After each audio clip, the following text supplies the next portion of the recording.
আমার নাম দেবকুমার। আমি কেভেন্টারে চাকরি করছি, প্রায় 10 বছর হয়ে গেল। কলার যে মেন ব্যাপারটা ছিল কোয়ালিটি আর কি। আর মাল যখন আমরা মাঠের থেকে যখন আসে তখন প্রথমে আগে আমরা ওই ট্যাঙ্কি গেটে রাখা থাকে, সেখানে আগে আমরা মালটাকে ঢেলে দিই পরিষ্কার করানোর জন্য। ওই পরিষ্কার করা হয়ে গেলে তারপর আমাদের গেটে সব ছেলেরা থাকে যারা শটিং গ্রেডিং করে বিভিন্ন সাইজ অনুযায়ী, সেই অনুযায়ী ক্রেডিট অনুযায়ী ভাগ করে তারা সাইজ গ্রেডিং এসব করে।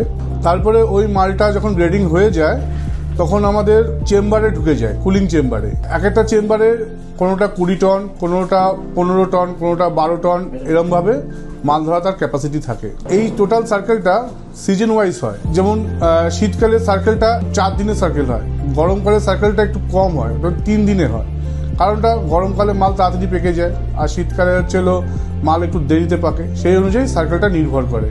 এটা পাকানোর জন্য আমরা বিভিন্ন রকমভাবে তার কোয়ান্টিটি নির্ধারণ করে দিই কম্পিউটারের মাধ্যমে। দেওয়ার পর এটাকে আমরা 3 থেকে 4 দিনের সার্কেল অনুযায়ী ইথিলিন দিয়ে পাকাই। 3 থেকে 4 দিনের পরে মালটা যখন পুরো হলুদ হয়ে যায় তখন মালটা ডিসপ্যাচ হওয়ার জন্য রেডি হয়ে থাকে। আর এই ডিসপ্যাচটা রাত্রিবেলায় হয়।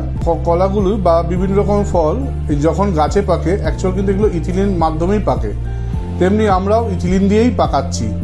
প্লাস এটা হচ্ছে কার্বাইড ফ্রি, একদম মানে বাচ্চারা থেকে শুরু করে একদম বয়স্করা অবধি এটা খেতে পারবে এবং খুবই পুষ্টিকর ফল এটা।